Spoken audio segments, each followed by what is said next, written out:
नमस्कार विद्यार्थी मित्रांनो, कशा आहात आपण? आय होप सर्वजण आनंदी आहात. आज आपण या व्हिडिओमध्ये बघणार आहोत महाराष्ट्र स्टेट बोर्डचा क्लास 8 जो आहे त्यामधील युनिट 2 द हाऊस बिल्डर हा जो लेसन आहे या लेसनचं वॉर्मिंग अप, चिटचॅट, त्यानंतर मार्जिन क्वेश्चन्स आणि इंग्लिश वर्कशॉप आपण काय करणार आहोत ह्या व्हिडिओमध्ये डिस्कस करणार आहोत. म्हणजे सर्व प्रश्नांची उत्तरं तुम्हाला मिळून जातील द हाऊस बिल्डर या लेसनचे या व्हिडिओमध्ये. ओके, सर्वात महत्त्वाची गोष्ट ती म्हणजे या व्हिडिओच्या डिस्क्रिप्शनमध्ये तुम्हाला क्लास 8ची जी प्लेलिस्ट आहे त्याची लिंक दिलेली आहे. त्यावर जाऊन तुम्ही काय करू शकता, क्लास 8चे जे सर्व चॅप्टर्स आहेत त्या सर्व चॅप्टर्सचे व्हिडिओ तुम्ही बघू शकता. त्याचबरोबर त्याची प्रश्न उत्तर जे आहेत ते सर्व तुम्ही अभ्यासू शकता. ओके, सर्वात महत्त्वाची गोष्ट आणखीन एक ती म्हणजे चॅनलला लाईक, शेअर आणि सबस्क्राईब करायला विसरू नका. चला तर आता वेळ गमावता सुरुवात करूया द हाऊस बिल्डर या लेसनचं warming up, chitchat, English workshop आणि मार्जिन क्वेश्चन समजून घ्यायला.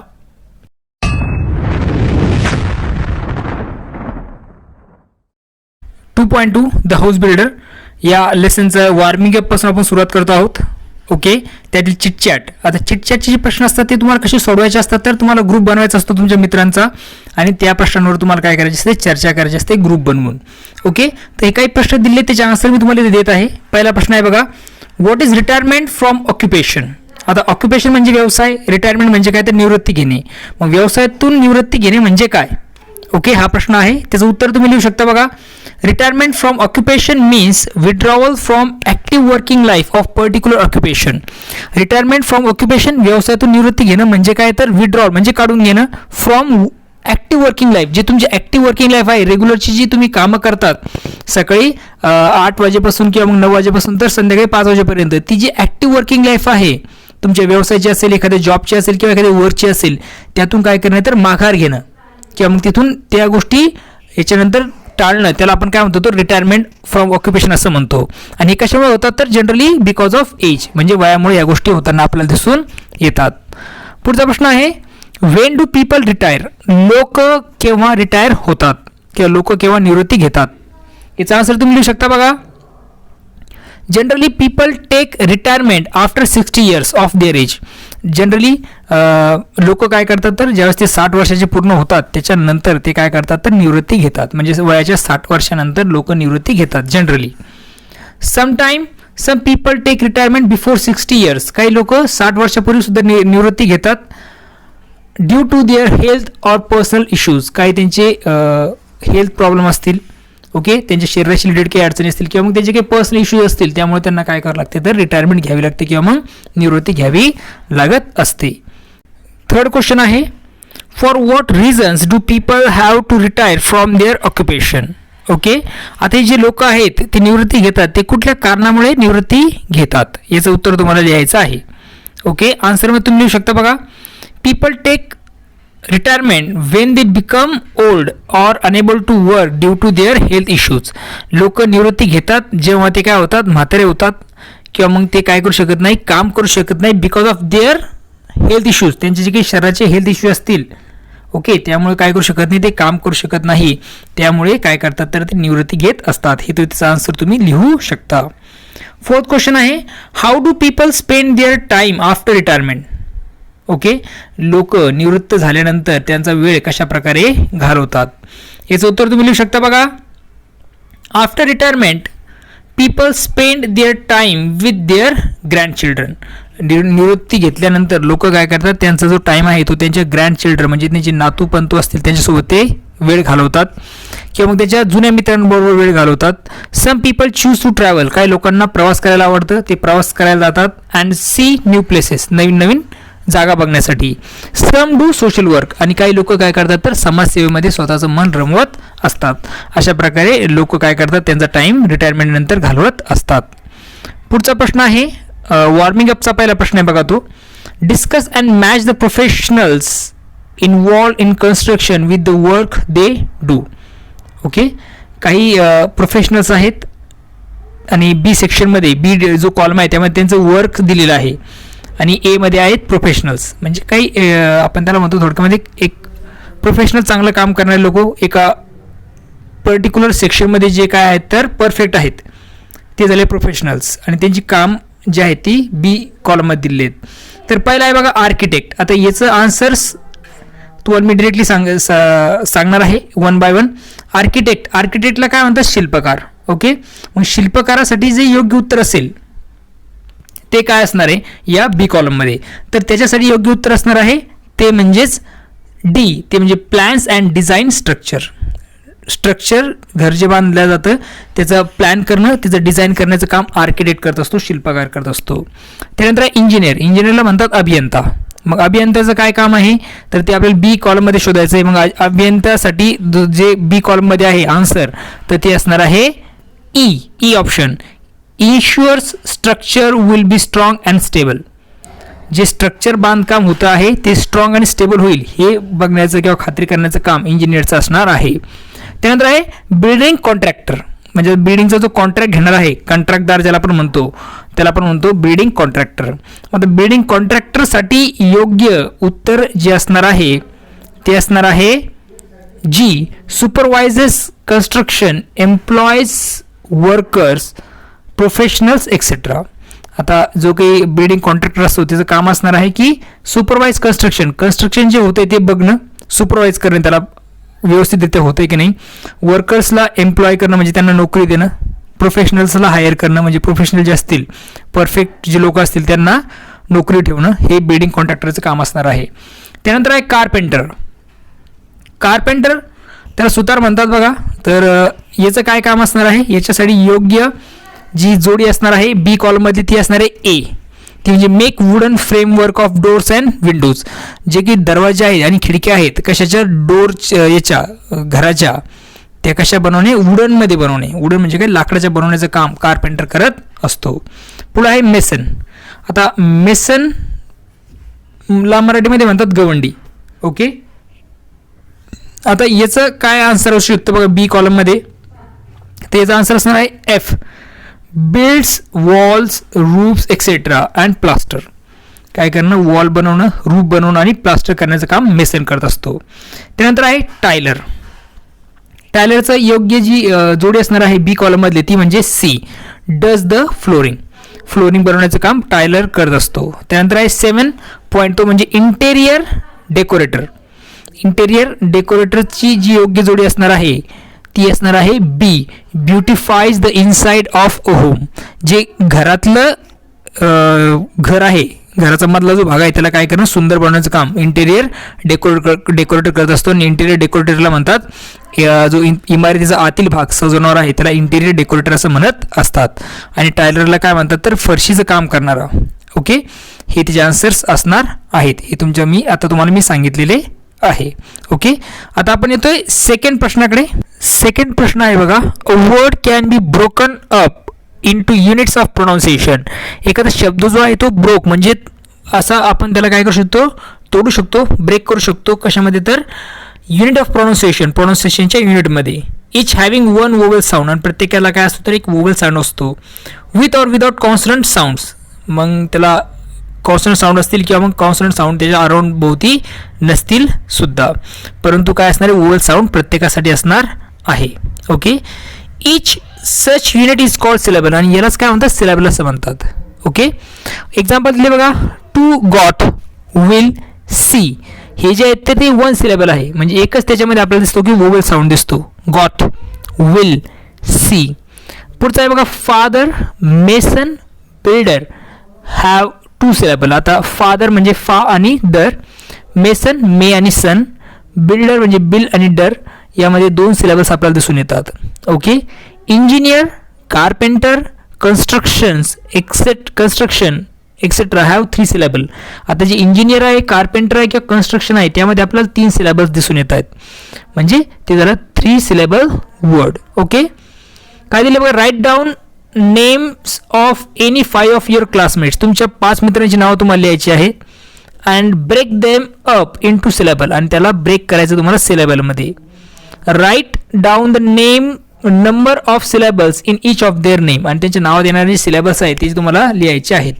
आता आन्सरमध्ये तुम्ही लिहू शकता बघा, राज 1 सिलेबल, एकच आहे बघा, राज. राजीव, जीव 2 सिलेबल. निर्जरा, निर्जरा, जरा म्हणजे 3 सिलेबल्स आहेत. निर्जरा 3 syllables. Maheshwari 4 syllable, Maheshwari. Okay, 4 syllables आहेत. अजय 2 syllables, अजय. तर हे 2 syllable आपलं वर्ड सांगता येतील. अशा प्रकारे तुम्ही त्याचा आन्सर लिहू शकता. पुढच्या मार्जिन क्वेश्चन्सला आता आपण सुरुवात करतो आहोत. आय होप तुम्हाला वॉर्मिंग अपचे प्रश्न उत्तर समजले असतील. यामध्ये तुम्ही आणखीनही तुमच्या मित्राचे नावं तुम्ही लिहू शकता. ओके, वेगळ्या प्रकारचे आणि त्यांची सिलेबल तुम्ही फाइंड आउट करू शकता. आता मार्जिन क्वेश्चनला आपण सुरुवात करतो आहोत. मार्जिन क्वेश्चन्समधील पहिला प्रश्न आहे बघा. Okay, why was the mason a very good workman. जो मेसन होता तो चांगल्या प्रकारचा वर्कमॅन काबर होता. ओके, तो एक चांगल्या प्रकारचा कारागीर काबर होता, आपण असं म्हणू शकतो त्याला. तो जो गवंडी काम करणार होता तो चांगल्या प्रकारचा कारागीर कशा प्रकारे होता, हे त्याचं प्रश्नाचं मराठीत ट्रान्सलेशन. आन्सर तुम्ही लिहू शकता बघा. The mason was very good workman. जो मेसन होता गवंडी काम करणारा तो एक चांगल्या प्रकारचा कारागीर होता, कारण he started his work without wasting his time. तो त्याच्या कामाला सुरुवात करत होता विदाउट वेस्टिंग टाईम, कुठल्या प्रकारचा वेळ न गमावता. ही टूक great interest in his work with full dedication. तो त्याच्या कामामध्ये फुल इंटरेस्ट ना, म्हणजे खूप असा इंटरेस्ट घ्यायचा तो त्याच्या कामामध्ये, फुल डेडिकेशननं तो काम करत होता. He use his high quality construction material. आणि त्याच्या कामामध्ये तो काय करायचा तर हाय क्वालिटी कन्स्ट्रक्शन मटेरियल तो वापरत होता. He gave an excellent and appealing finish to whatever he build. आणि तो जे काही बनवत होता त्याला एकदम एक्सलंट आणि अपीलिंग फिनिश तो देत होता. कोण? तो मेसन. त्यामुळे तो एक चांगल्या प्रकारचा वर्कमॅन होता. पुढचा प्रश्न आहे बघा. What sudden decision did the mason take. कुठल्या प्रकारचं सडन डिसिजन, अचानक त्यांनी कुठल्या प्रकारचा निर्णय घेतला होता. कोणी? त्या मेसनने, त्या गवंड्याने. तर आन्सरमध्ये तुम्ही लिहू शकता बघा. The mason took the sudden decision of retirement. रिटायरमेंटचा निवृत्ती घेण्याचा एक सडन डिसिजन मेसनने घेतला होता. तिसरा प्रश्न आहे. What was the contrast in the workmanship of the last house. शेवटचं जे घर आहे त्या घराच्या कारागिरीमध्ये कोणता विरोधाभास आपल्याला दिसून येतो. कॉन्ट्रास्ट म्हणजे विरोधाभास आपला दिसतो, किंवा मग कुठल्या प्रकारचा विरोधाभास त्या कामामध्ये होता किंवा मग त्या घरामध्ये होता, त्या घराच्या कारागिरीमध्ये होता. आन्सरमध्ये तुम्ही लिहू शकता बघा. The mason didn't put his careful attention in his work. जो मेसन होता, कारागीर होता, त्याचं कुठल्या प्रकारचं लक्ष त्या कामामध्ये नव्हतं. Okay, his work was rough and was done without interest or dedication. त्याचं काम खूप रफ होतं आणि was done without interest and dedication, कुठल्या प्रकारच्या इंटरेस्ट शिवाय. ओके, म्हणजे त्याची लक्ष त्याच्याकडे नव्हतं, डेडिकेशन नव्हतं. ओके, त्या कामाकडे. His building material was of low quality. आणि त्यांनी वापरलेले जे बिल्डिंग मटेरियल होते कसं होतं, लो क्वालिटीचं वापरलं होतं शेवटच्या घरामध्ये. He had completed his work hastily and रफली. त्यांनी त्याचं काम जे आहे ते खूप लवकर कम्प्लीट केलं. ओके, आणि खूप दुर्लक्षितपणे त्याने ते कम्प्लीट केलं. Because of rough structure, weak walls, poor finish, the workmanship was not good at all. आता जे काही पुअर स्ट्रक्चर होतं, वीक वॉल्स बांधल्या होत्या त्या घराच्या, आणि एक पुअर फिनिश, शेवट पण अतिशय पुअर केला होता. त्यामुळं जी कारागिरी होती त्या शेवटच्या घराची ती चांगली नव्हती, जशी डिझाईनमध्ये होती तशा प्रकारे. It was far away from his original worship. आणि त्याच्या जो काम करण्याची पद्धत होती त्या कामापासून ही जे शेवटचं घर बांधलं गेलं ते खूप फार अवे, म्हणजे खूप दूर होतं. म्हणजे ज्या प्रमाणे तो काम करायचा त्याप्रमाणे काम ते झालेलं नव्हतं. म्हणजे कारागिरी कशी होती तर चांगली नव्हती. फोर्थ क्वेश्चन आहे. What shock awaited the mason. जो गवंडी आहे त्याला कोणता आश्चर्याचा धक्का मिळणार होता, किंवा त्याला काय आश्चर्याचा धक्का मिळणार होता. आन्सरमध्ये तुम्ही लिहू शकता बघा. The mason was waiting for the contractor to hand over the key to the house to him. जो मेसन होता, गवंडी होता, तो वाट बघत होता कोणाची तर कॉन्ट्रॅक्टरची, की कॉन्ट्रॅक्टर येईल आणि हा त्याच्या हातात काय करेल तर चाव्या देऊन टाकेल त्या हाऊसच्या, त्या घराच्या. त्यासाठी he gave the keys to him, but the contractor instead handed over the legal documents and the keys of the new house to the mason. ज्यावेळेस तो चावी द्यायला लागला कॉन्ट्रॅक्टरला, तर त्याऐवजी कॉन्ट्रॅक्टरने काय केलं तर त्या चाव्या त्याच्याकडे ठेवल्या आणि लिगल डॉक्युमेंट जे आहेत त्या घराचे ते त्याला दिले त्या घराच्या चाव्यांसोबत. तर जे नवीन घर बांधलं होतं मेसनने, त्या घराच्या चाव्या आणि डॉक्युमेंट्स त्या कॉन्ट्रॅक्टरनेच त्याला वापस दिल्या. The contractor had given the new house to the mason as a gift for his good work done before. जो कॉन्ट्रॅक्टर आहे त्याने काय केलं, ते नवीन घर त्या गवंड्याला ॲज अ गिफ्ट म्हणून, एक बक्षीस म्हणून त्याला दिलं, जे काही चांगलं काम त्या गवंड्याने अगोदर केलं होतं त्यासाठी. That was the great shock that awaited the mason. आणि हीच जे काही शॉक होता किंवा आश्चर्याचा धक्का होता तो मेसनची वाट बघत होता. ओके, चला आता इंग्लिश वर्कशॉपकडे वळूया. इंग्लिश वर्कशॉप त्यातील पहिला प्रश्न आहे बघा. Find from the story the noun forms of the following. जे काही खाली 7-8 शब्द दिलेले आहेत त्या 8 शब्दांचे नाउन फॉर्म्स काय वापरले आहेत स्टोरीमध्ये ते तुम्हाला शोधून लिहायचे आहेत. तर आन्सर तुमच्या स्क्रीनवर तुम्हाला दिसतील. ओके, पहिला आहे बघा डेडिकेशन. ओके, डेडिकेट ह्या शब्दाचं डेडिकेशन ही नाउन फॉर्म आपल्याला स्टोरीमध्ये वापरलेलं दिसतं. म्हणजे पहिल्याचा आन्सर काय असणार आहे, डेडिकेटचा आन्सर असणार आहे डेडिकेशन. ओके, दुसरा आहे मेजर. तर मेजरचा नाउन फॉर्म असेल मेजरमेंट. ओके, मेजरमेंट हा शब्द स्टोरीमध्ये वापरलेला आहे. तिसरा शब्द आहे डिसाईड. डिसाईडचं होतं डिसिजन. डिसिजन हा शब्द वापरलेला आहे स्टोरीमध्ये ॲज अ नाउन म्हणून.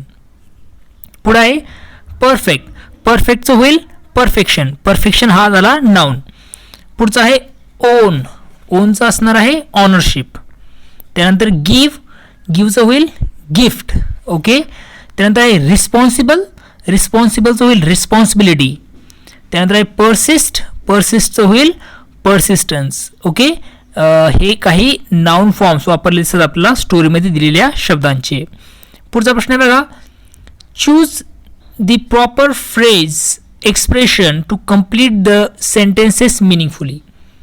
ओके, काही फ्रेजेस असतील, प्रॉपर फ्रेजेस असतील किंवा एक्सप्रेशन असतील ते तुम्हाला वापरायचे सेंटेन्समध्ये वाक्य पूर्ण करण्यासाठी. ओके, तर इन ब्रॅकेटमध्ये आपल्याला हे सगळे दिलेले आहे, त्यातला योग्य अशी फ्रेज किंवा एक्सप्रेशन आपल्याला कॅरी करायचं आहे. पहिला जो वाक्य आहे तो आहे she does her job dot dot dot. Okay, आता योग्य कुठली फ्रेज आहे किंवा कुठलं एक्सप्रेशन आहे त्याच्यासोबत, तर she does her job with full dedication. With full dedication तुम्हाला इथे आन्सर लिहावं लागेल. ओके, पुढचा आहे बघा. One should dot dot dot to help others when needed.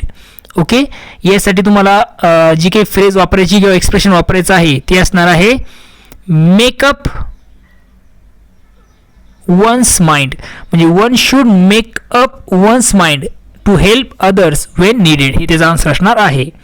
As mister Jadhav was transfer to Chennai he had dot dot his responsibility to his assistant. Okay, तर यासाठी तुम्हाला जी एक्सप्रेशन किंवा फ्रेज वापरायची आहे ते असणार आहे टू हँड ओव्हर. शेवटचा जो दिसतोय बघा टू हँड ओव्हर तो तुम्हाला कॅरी करायचा आहे. फोर्थ क्वेश्चन काय बघा. The labourers income was not sufficient dot dot dot his family.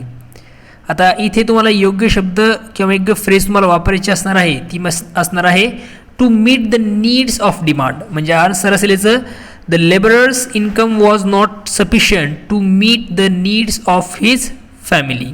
Okay, पुढचा प्रश्न आहे because of a fault in the wiring they will have dot dot dot electrician. Okay, तर इथे तुम्ही योग्य जी काही एक्सप्रेशन किंवा फ्रेज तुम्हाला टाकायची असणार आहे ती असणार आहे टू सेंड फॉर. म्हणजेच because of a fault in the wiring they will have to send for an electrician हे आन्सर असेल. ओके, 6th क्वेश्चन आहे mother tried hard to change her son's habit but. Okay, इथे तुम्ही टाकणार आहात to no avail. Okay, म्हणजे आन्सरमध्ये असेल mother tried hard to change her son's habit but to no avail. Okay, 7th असणार आहे mangoes from Ratnagiri are always dot dot dot. मग याच्यात तुम्ही आन्सर टाकणार आहात इन ग्रेट डिमांड. ओके, म्हणजे आन्सर असेल mangoes from Ratnagiri are always in great demand हे त्याचे आन्सर असणार आहेत. चला आता पुढच्या प्रश्नाकडे वळूया. Question number 3. Read the story and answer in your words. Story वाचायची आणि तुमच्या शब्दांमध्ये तुम्हाला उत्तर लिहायचं आहे. पहिला प्रश्न आहे the owners of the new houses build by the mason would be extremely pleased why. आता जे ऑनर्स होते म्हणजे जे मालक असतील नवीन घरांचे ओके ते जे मालक होते ते खुश होते कोणावर, तर या मेसनवर, कारण त्यांनी खूप एक्स्ट्रीमली प्लीज म्हणजे खूप ते आनंदी असत. त्याचं कारण काय आहे हे तुम्हाला उत्तरात लिहायचं आहे. तर आन्सरमध्ये तुम्ही लिहू शकता बघा, the mason was a very good workman. जो मेसन होता तो चांगल्या प्रकारचा कारागीर होता. He did his work with full dedication. तो त्याचं काम पूर्ण डेडिकेशनने करत होता, म्हणजे पूर्ण समर्पण तो स्वतःचं करायचा त्या कामामध्ये. He chose his high quality material for construction.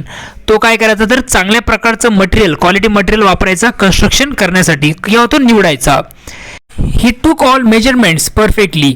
तो सर्व मेजरमेंट्स जे आहेत, माप जे असतील सर्व गोष्टींची घराची, तो परफेक्टली किंवा चांगल्या प्रकारे घेत होता. What ever he built his finishing was excellent and appealing. जो काही तो काय करायचा, बांधायचा, त्याची जी फिनिशिंग असायची ती एक्सलंट असायची, उत्कृष्ट असायची, अपिलिंग असायची म्हणजे आकर्षक स्वरूपाची ती असायची. Therefore the owner of new houses build would be extremely please. त्यामुळे जे काही ऑनर्स असायचे नवीन घराचे विकत घेणारे, तर ते काय असायचे, तर निश्चित प्रकारे मेसनपासून ते खुश असायचे, किंवा मग त्याबद्दल त्यांना खूप अतिशय ते खुश अशा स्वरूपाचे ते असायचे नवीन मालक. बी प्रश्न आहे बघा, the contractor compensated for the mason's good work how. जो कॉन्ट्रॅक्टर आहे, कंत्राटदार ज्याला आपण म्हणतो, त्याने गवंड्याची जी चांगली काम केलंय गवंड्याने, त्याची भरपाई कशा प्रकारे केली. ओके, कशा प्रकारे केली असा प्रश्न आहे. तर आन्सरमध्ये तुम्ही लिहू शकता बघा, the contractor was pleased with masons good work. जो कॉन्ट्रॅक्टर जो होता तो मेसनच्या जे चांगलं काम मेसन करत होता त्याबद्दल तो आनंदी होता, किंवा मग तो अतिशय खूप आनंदी अशा प्रकारे कॉन्ट्रॅक्टर होता. देअरफॉर द कॉन्ट्रॅक्टर कॉम्पन्सेटेड हिम हँडसमली. त्यामुळेच जो कॉन्ट्रॅक्टर आहे त्यांनी काय केलं, तर त्याला कॉम्पन्सेट केलं, किंवा मग त्याला चांगल्या प्रकारे काय केली, तर भरपाई दिली विथ गुड सॅलरी. म्हणजे चांगल्या प्रकारची तो काय करायचा, सॅलरी त्याला देत होता, कारण तो चांगल्या प्रकारे काम करत होता मेसन म्हणून. Okay, the mason made a firm decision to retire when. जो मेसन आहे त्यांनी डिसिजन घेतलं की तो आता काय करणार आहे, तर रिटायरमेंट घेणार आहे किंवा निवृत्ती घेणार आहे. ओके, तर वेन केव्हा तिने हा निर्णय घेतला. आन्सरमध्ये तुम्ही लिहू शकता बघा, he was sincere for his work. जो मेसन होता तो त्याच्या कामाबद्दल प्रामाणिक होता. He work for the contractor for many years. त्यांनी बरेच दिवस म्हणजे खूप वर्ष कॉन्ट्रॅक्टरकडे काम केलं होतं. He had settled his family nicely. त्याचे जे घर आहे ते चांगल्या प्रकारे सेटल झालं होतं, फॅमिली चांगल्या प्रकारे सेटल झाली होती. When he became a grandfather. जेव्हा तो ग्रँडफादर झाला म्हणजे आजोबा झाला, he thought that it was the right time to for retirement. त्यावेळेस त्याला असं रिअलाइज झालं की हीच योग्य वेळ आहे रिटायरमेंट घेण्याची.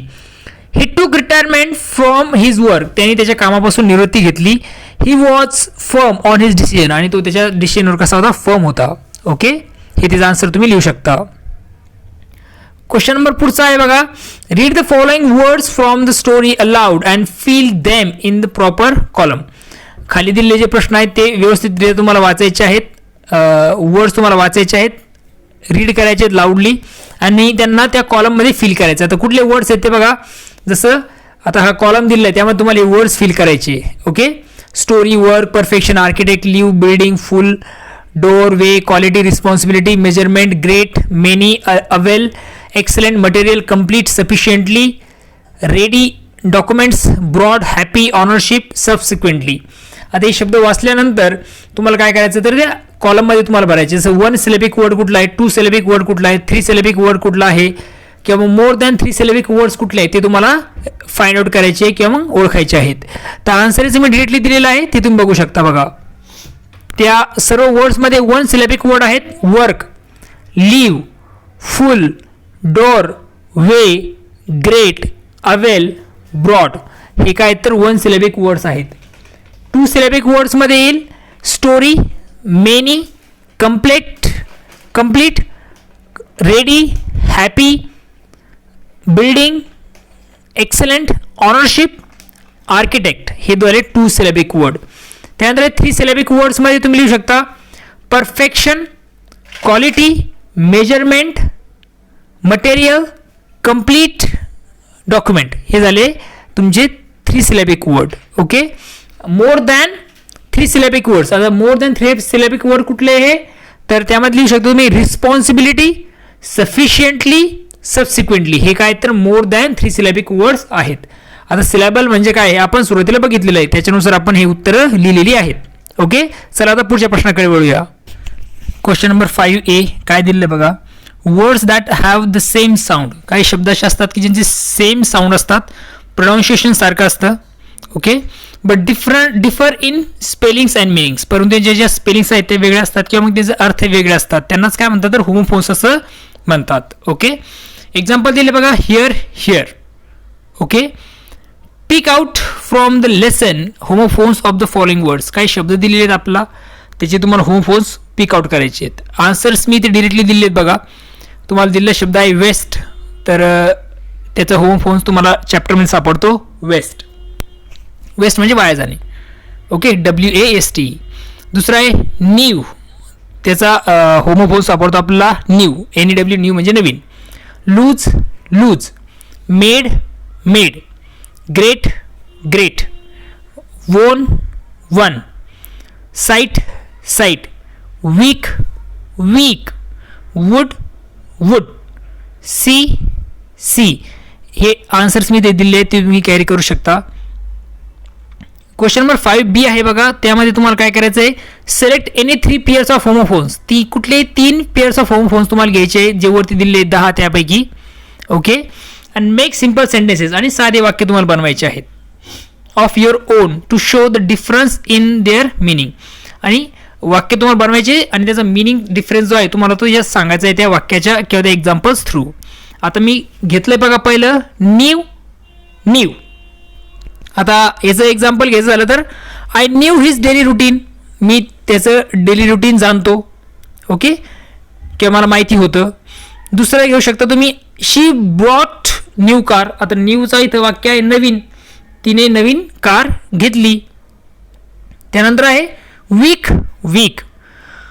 आता एक्झाम्पल तुम्ही घेऊ शकता I will come next week, मी पुढच्या आठवड्यात येणार आहे. He is very weak in mathematics, तो मॅथमॅटिक्समध्ये खूप कच्चा आहे, वीक आहे. Question number 3 1 1. We won the match, आम्ही मॅच जिंकलो. He is one of the greatest cricketer, तो एक, आता वनचा अर्थ होतो एक, तो एक महत्त्वाचा असा क्रिकेटर आहे किंवा ग्रेटेस्ट किंवा मग नावाजलेला असा तो क्रिकेटर आहे, असं त्याचा आन्सर तुम्ही लिहू शकता. पुढचा आहे क्वेश्चन नंबर 6. क्वेश्चन नंबर 6 आहे बघा चॅप्टरचा. त्यामध्ये दिसते आपला की ऑलवेज डू युअर बेस्ट, काय करा नेहमी सर्वोत्तम असं करा. What your plan now, okay, you will harvest later. जे तुम्ही आता पेरत असाल तर जे तुम्ही पेराल त्याचं फळ तुम्हाला निश्चित नंतर मिळेल. Write a paragraph on the above topic with an interesting example of the same. एक पॅराग्राफ तुम्हाला द्यायचा आहे जे वरती टॉपिक दिले त्यावर. ओके, एक इंटरेस्टिंग एक्झाम्पल तुम्हाला द्यायचं आहे. आता मी तुम्हाला आन्सर देत आहे, यामध्ये तुम्ही बदल करू शकता. आन्सरमध्ये तुम्ही लिहू शकता बघा. Man can only change his future and can architect his on life. माणूस जो आहे तो काय करू शकतो तर स्वतःचं भविष्य बदलू शकतो आणि स्वतःचा आर्किटेक्ट तो बनवू शकतो स्वतःच्या आयुष्याचा. If you work hard you will achieve success in future. जर तुम्ही चांगली मेहनत घेतली तर निश्चितच तुम्हाला भविष्यामध्ये काय मिळणार आहे तर सक्सेस मिळणार आहे. Okay, if you do good deeds you will be rewarded with good life.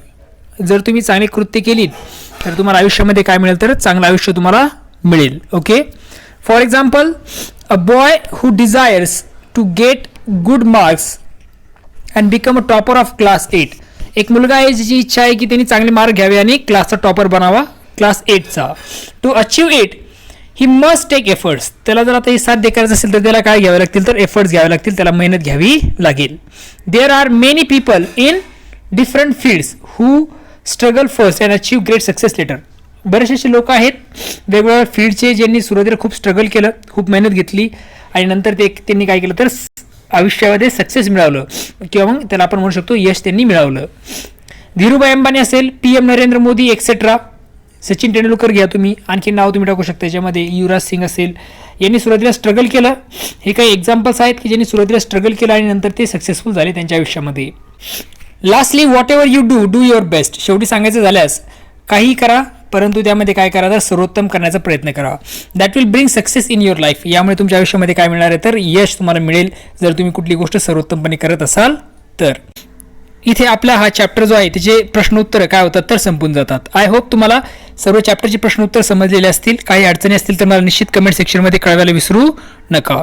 पुन्हा भेटूया नवीन व्हिडिओमध्ये. बघत राहा आपलं channel Subodh Jadhav English solution.